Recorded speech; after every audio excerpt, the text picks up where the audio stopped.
The valve should be open. It isn't. For the third morning in a row, Marisol Ortega walks the length of her irrigation ditch and finds it dry. Cracked mud where water should be running, the faint smell of dust instead of the cool, mineral smell of moving water. 200 yards upstream, at the shared canal gate that has served both properties for 60 years, a padlock hangs where there used to be none. Her corn is 11 days from irreversible drought stress. Her cattle's water trough is dropping faster than she can refill it by hand.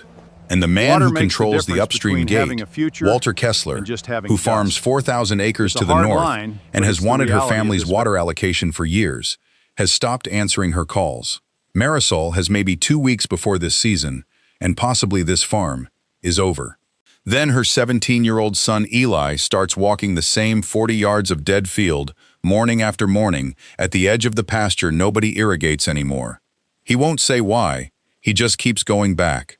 What he eventually finds beneath that patch of ground will not just save this season.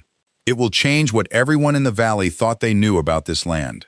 If you believe the land still has lessons to teach us, subscribe to this channel, and tell us in the comments where you're watching from. We'd love to know how far this story travels. Marisol Ortega is 44 years old.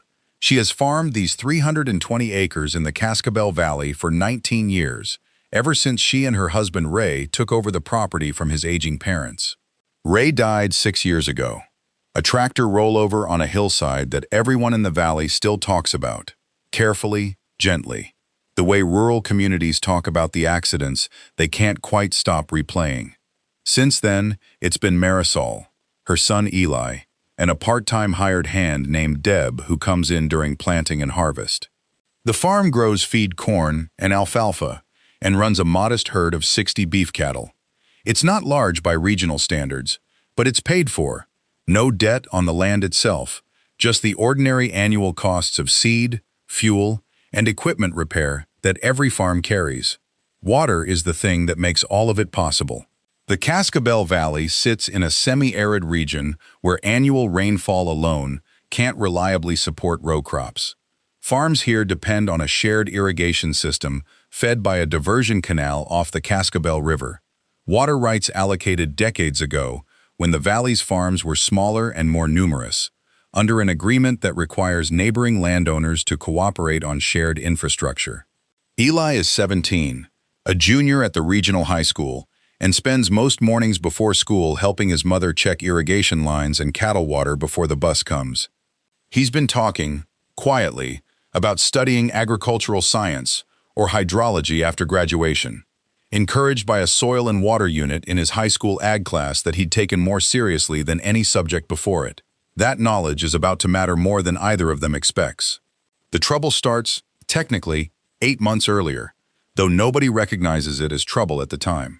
Walter Kessler, who farms the much larger operation immediately upstream, approaches Marisol that winter with an offer to buy roughly 60 acres of her property along the northern boundary. Flat, well-drained ground he wants to bring into his own rotation, Marisol declines.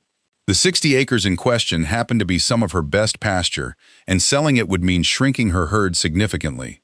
Walter, by most accounts in the valley, isn't a cruel man. He's built one of the region's largest operations over 30 years through aggressive, occasionally uncomfortable expansion, buying out smaller neighbors as they retire or struggle. He genuinely believes consolidation is the only realistic future for farming in a valley where water is limited and margins are thin. He has, in his own accounting, made Marisol a fair offer. When she declines a second time that spring, the canal gate maintenance schedule, which Walter has informally managed for years since his property sits closest to the diversion point, starts slipping. A cleaning that should happen every 3 weeks stretches to 6. Silt builds. Flow to Marisol's section of the ditch drops by nearly half. She raises it at a shared water users meeting.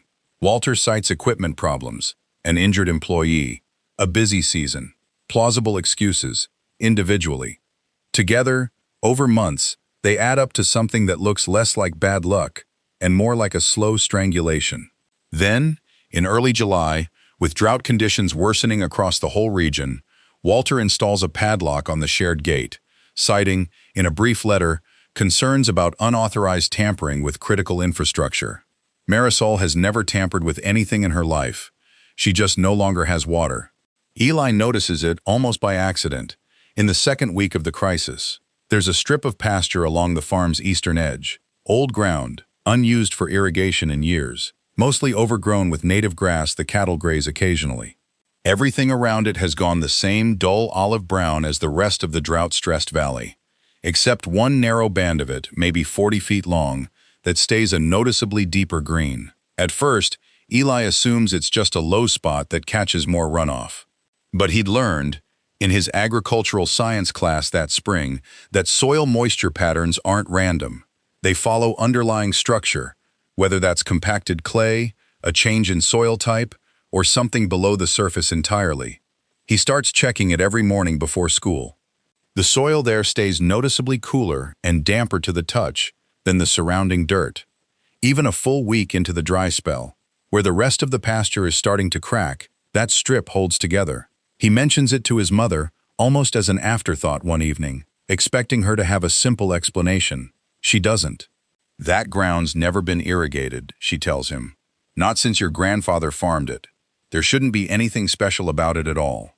Eli starts investigating properly that weekend, with a shovel, a soil probe borrowed from his ag teacher, and a stubbornness his mother recognizes as belonging entirely to his father. The soil probe confirms what his hands already told him: moisture levels well above the surrounding field, consistent at multiple points along the green strip rather than concentrated in one spot. That pattern, his ag teacher explains when Eli brings her a soil sample the following Monday, is more consistent with a linear water source, something running beneath the ground in a defined path, than with a simple wet depression. "Could be an old drain tile," she tells him. "Could be a natural spring line. Could be nothing but a lucky patch of clay holding water." You won't know without digging, and digging on someone else's advice is a good way to waste a weekend. Marisol is skeptical, but not dismissive. She's watched her son take this seriously in a way that's rare for a 17-year-old, and after 6 years of managing the farm largely alone, she's learned not to ignore instincts just because they're inconvenient. She calls Dr. Priya Anand, a hydrologist with the Regional Agricultural Extension Office, who has consulted on water issues across the valley for over a decade. Dr. Anand agrees to visit that Thursday. Dr. Anand walks the green strip slowly, taking soil readings every few feet, occasionally kneeling to examine the grass itself. "This isn't runoff," she tells them after 20 minutes. "Runoff doesn't hold a pattern this consistent through a drought this severe. This is groundwater, shallow but active." She explains that the valley's geology includes several old, largely forgotten drainage channels, remnants of a time before the river was dammed upstream decades ago, when seasonal flooding cut different paths across the valley floor.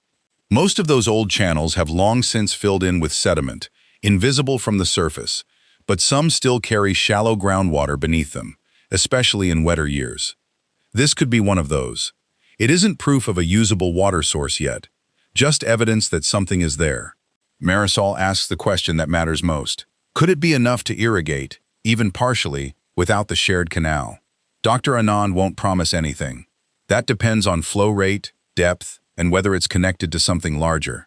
You'd need a test well to know for certain. A test well costs money Marisol doesn't have easy access to, not with the season already faltering. The corn keeps stressing. 2 rows nearest the dry ditch begin showing visible leaf curl, the plant's defense against water loss, but also an early warning sign that yield will suffer if conditions don't change soon.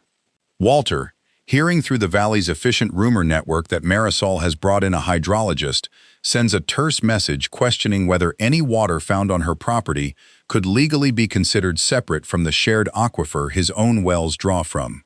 A pointed reminder that even if she finds something, he may contest her right to use it. Some neighbors, hearing about the standoff, quietly side with Walter. He controls water many of them also depend on, and openly supporting Marisol carries risk. Others, including a longtime family friend named Hank Delgado who farms just south of her property, offer to help however they can, lending Marisol the money for a portable drilling rig rental without being asked twice. The first test bore, drilled 8 feet down at the edge of the green strip, comes up disappointing. Damp soil, but no standing water, no clear flow. Eli, frustrated, wants to try somewhere else along the strip. Dr. Anand, reviewing her equipment readings again, suggests they've drilled slightly off the actual channel line. The moisture pattern suggests the old drainage path curves rather than runs straight. They try again, 12 feet further east. At 14 feet, the second test bore hits water. It isn't a gusher. It's a slow, steady seep, but consistent, refilling at a measurable rate even after the initial water is pumped out, which Dr. Anand confirms indicates an active, connected source rather than a one-time pocket. A follow-up flow test over the following week estimates the source could reliably support partial irrigation for roughly 40 of Marisol's acres. Not the whole farm, but enough to save this season's corn and stabilize her cattle water indefinitely. Dr. Anand's formal assessment, filed with the county, confirms the source as a separate shallow aquifer connected to the old drainage channel, geologically distinct enough from the deeper regional aquifer that Walter's wells draw from that her legal claim, under regional groundwater rules, is sound. Walter, when the county assessment becomes public record, does not apologize. But he does, within the month, quietly resume the canal's normal maintenance schedule. The padlock removed, the flow to Marisol's section restored to its historical allocation. Whether that's guilt, caution about the legal attention the dispute has now drawn, or simple recalculation of what fighting further might cost him, nobody in the valley bothers to ask him directly. By the following spring, Marisol has a permanent well-installed over the discovered source, professionally cased and connected to a small drip irrigation system for the pasture and a portion of her corn ground, a modest but meaningful improvement in her farm's resilience against future water disputes or drought years. She still relies on the shared canal for most of her acreage. The well isn't a replacement for that system. It's a supplement, a safety margin she didn't have before. Hank Delgado, watching the whole process unfold, asks Dr. Anand to walk his own property that fall, curious whether the same old drainage channel might cross his land too. It does, faintly, though not with enough flow to be worth developing yet. Eli, now finishing his senior year, has decided to study hydrology at the State Agricultural University the following fall, a decision his mother didn't push him toward, but one she's quietly proud of anyway. The lesson of that summer isn't really about the water in the end. It's about what almost went unnoticed. On a farm, the difference between losing everything and finding a way through isn't always about having more land, more legal leverage, or more money to fight with. Sometimes it's about someone caring enough to keep walking the same 40 feet of ground, morning after morning, until it finally told them something everyone else had stopped listening for. The corn recovers, not miraculously, slowly, the way crops do, leaf by leaf through August and into a harvest that, while not the farm's best year, is far from its worst. Marisol still walks the ditch every morning. Some habits don't change just because the crisis passes. But now she also walks the eastern pasture, past the well, past the green strip that started all of it. And sometimes she finds Eli already there, checking flow rates out of habit rather than necessity now. This is the Rural Files. Every farm has a story. Every harvest teaches a lesson. And sometimes, the answer was never missing. It was simply waiting to be noticed.